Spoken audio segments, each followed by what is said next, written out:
ಗುಡಿಬಂಡೆ ಪಟ್ಟಣದ ಬಾಪೂಜಿ ನಗರದ ಪದವಿ ಪೂರ್ವ ಕಾಲೇಜಿನ ಬಳಿ ವಾಸಿಸುವ ನಿವಾಸಿಗಳು ಮೂಲಸೌಕರ್ಯ ಒದಗಿಸುವಂತೆ ಆಗ್ರಹಿಸಿ ಇಂದು ಗುಡಿಬಂಡೆ ಪಟ್ಟಣ ಪಂಚಾಯಿತಿ ಎದುರು ಪ್ರತಿಭಟನೆ ನಡೆಸಿದರು.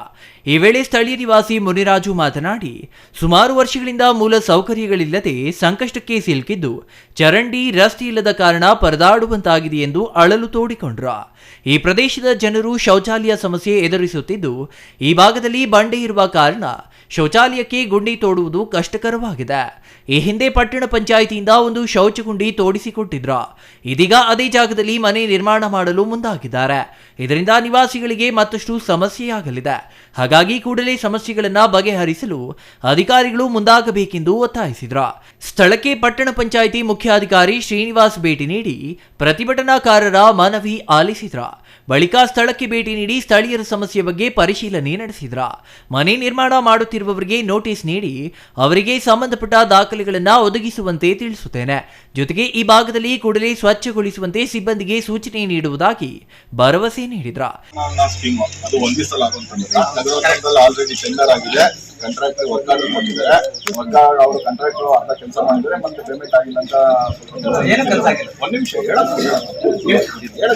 ನಿಮ್ಗೆ ರೋಡ್ ಅಲ್ಲ, ಇಡೀ ಟೌನ್ ಅಲ್ಲಿ ಎಲ್ಲ ಕಡೆ ಕೆಲವು ಕಡೆ ಕೆಲಸ ಮಾಡ್ತಾರೆ, ಕೆಲವು ಕಡೆ ಕೆಲಸ ಮಾಡಿಲ್ಲ. ಈಗ ಮತ್ತೆ ಕೆಲಸ ಮಾಡ್ತಾರೆ. ಈಗ ನಗರೋತ್ಥಾನದಲ್ಲಿ ರಸ್ತೆ ಇದೆ, ಆಲ್ರೆಡಿ ರಸ್ತೆ ಇದೆ, ರಸ್ತೆ ಆಗತ್ತೆ. ಇನ್ನೊಂದು ಪೈಪ್ ಲೈನ್ ನೀರು ರಸ್ತೆ ಇಲ್ಲ ಸರ್. ಒಂದ್ ನಿಮಿಷ ಆಗತ್ತೆ, ರಸ್ತೆ ಮಾಡ್ತಾರೆ. ನಗರೋತ್ಥಾನದಲ್ಲಿ ಅವಕಾಶ ಮಾಡ್ಕೊಂಡಿದೆ. ನಗರೋತ್ಥಾನ ಸ್ಕೀಮ್ ಅಂತ ನೀವು ಹೇಳಿದ್ರಲ್ಲ, ಏನ್ ದುಡ್ಡು ರಿಲೀಸ್ ಆಗಿದೆ ಅಂತ ಹೇಳಿದ್ರೆ, ಅದು ದುಡ್ಡು ರಿಲೀಸ್ ಆಗಿರೋದಲ್ಲ, ಸ್ಕೀಮ್ ಬಂದಿರೋದು ನಗರೋತ್ಥಾನ ಅಂತ ಯೋಜನೆ ಟೆಂಡರ್ ಆಗಿದೆ. ಡಿಸ್ಟ್ರಿಕ್ಟ್ ಲೆವೆಲ್, ನಮ್ಮ ಹಂತದಲ್ಲ, ಡಿಸ್ಟ್ರಿಕ್ಟ್ ಲೆವೆಲ್ ಹಂತದಲ್ಲಿ ಟೆಂಡರ್ ಆಗಿದೆ. ಆ ಟೆಂಡರ್ ಅಲ್ಲಿ ನೀವು ಹೇಳ್ತಕ್ಕಂಥ ರಸ್ತೆನೇ ಇದೆ. ನಾನು ವಿಚಾರ ತಿಳ್ಕೊಂಡು ಇಂಜಿನಿಯರ್ ಹತ್ರ ಇದೆ ಸರ್, ರಸ್ತೆ ಮಾಡಬೇಕು, ಗುತ್ತಿಗೆದಾರರು ಇನ್ನೂ ಮಾಡಿಲ್ಲ, ರಸ್ತೆ ಇದೆ ಅಂತ ಹೇಳಿದ್ದಾರೆ. ಹಾಗಾಗಿ ರಸ್ತೆ ಆಗತ್ತೆ. ಇನ್ನ ಚರಂಡಿ ಆಗ್ಬೇಕು ಅಂದಿರ, ಅದು ಮೋಸ್ಟ್ಲಿ ನಮ್ಮ ಪ್ರಕಾರ ರಸ್ತೆ ಪಕ್ಕ ಮತ್ತು ಚರಂಡಿನೂ ಅವಕಾಶ ಮಾಡಿರ್ತಾರೆ. ಒಂದ್ ನಿಮಿಷ, ಈಗ ಬಿಟ್ಟು ಜಾಗ ಮುಚ್ಚುತ್ತಾ ಇದ್ದಾರೆ ಅಂದ್ರಲ್ಲ, ಯಾರು ಸೈಟ್ ಮಾಡ್ತಾ ಇದ್ದಾರೆ. ಸೈಟ್ ಮಾಡ್ತಾ ಇರ್ಬೇಕಾದ್ರೆ ಅವ್ರದ್ದು ಏನಾರ ದಾಖಲೆಗಳು ಇರ್ತವೆ. ಓಕೆ, ಅದು ಈಗ ಸುಮ್ನೆ ಅವ್ರು ಮುಟ್ಟಿ ಅಂದ್ರೆ, ಈಗ ಅವರು ಏನೇ ಒಂದ್ ಕೆಲಸ ಮಾಡ್ಬೇಕಂದ್ರೆ ಅವ್ರ ದಾಖಲೆ ಇಲ್ಲದೆ ಯಾರು ಕೆಲಸ ಮಾಡಕ್ ಬರಲ್ಲ. ಹೌದಲ್ಲ? ಆಯ್ತು, ಈಗ ನೀವು ಕಂಪ್ಲೇಂಟ್ ಕೊಟ್ಟಿದ್ರಲ್ಲ, ನಾನು ಅದನ್ನ ತಾಲೂಕು ಆಫೀಸ್ಗೆ ಬರ್ತೀನಿ. ಅದು ಜಾಗ ಯಾವ್ದು ನಮ್ಮ ಲಿಮಿಟಿಗೆ ಬರುತ್ತಾ, ನಮ್ಮ ಮುನ್ಸಿಪಾಲಿಟಿ ಖಾತೆ ಇದೆಯೋ ಅಥವಾ ತಾಲೂಕು ಆಫೀಸರ್ ಖಾತೆ ಇದೆಯೋ, ನಾನು ಅಳತೆ ಮಾಡಿಸ್ಬೇಕು. ಸುಮ್ನೆ ಏಕಾಕಿ ನಾವು ಮಾತಾಡೋದ್ರಿಂದ, ಈಗ ನೀವು ಹೇಳಿದ್ರಿ ಅಂತ ನಾನು ಅದು ಜಾಗ ಹೌದಾ ಅಲ್ಲ ಅಂತ ಒಂದು ನಿರ್ಧಾರ ಆಗುತ್ತೆ. ಹೌದಲ್ಲ ಅಂತಂದ್ರೆ ನಾವು ಮುಲಾಜಿಂದ ಬಂದು ತೆರವುಗೊಳಿಸ್ತೀವಿ. ಅದ್ರ ವಿಚಾರದಲ್ಲಿ ಎರಡು ಮಾತಿಲ್ಲ.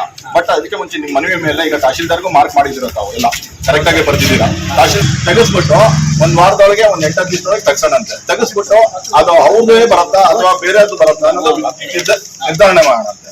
ನಿರ್ಧಾರಣೆ ಮಾಡಿ ಅವ್ರದ್ದಲ್ಲ ಅಂತಂದ್ರೆ ನಮ್ಮ ಪೌರ ಕಾರ್ಮಿಕರ ಸಿಬ್ಬಂದಿನೇ ಕರ್ಕೊಂಡ್ಬಂದು ನಮ್ಮ JCB ನಾವು ತೆರವುಗೊಳಿಸ್ತೀವಿ. ಆಯ್ತಾ? ಇನ್ನು ಈ ಸಮಯದಲ್ಲಿ ಪಟ್ಟಣ ಪಂಚಾಯಿತಿ ಸಿಬ್ಬಂದಿ ಬಾಲಪ್ಪ, ಶಿವಣ್ಣ ಸೇರಿದಂತೆ ಬಾಪೂಜಿ ನಗರದ ನಿವಾಸಿಗಳು ಹಾಜರಿದ್ದರು. Satish Babu, CTV news, Gudibande.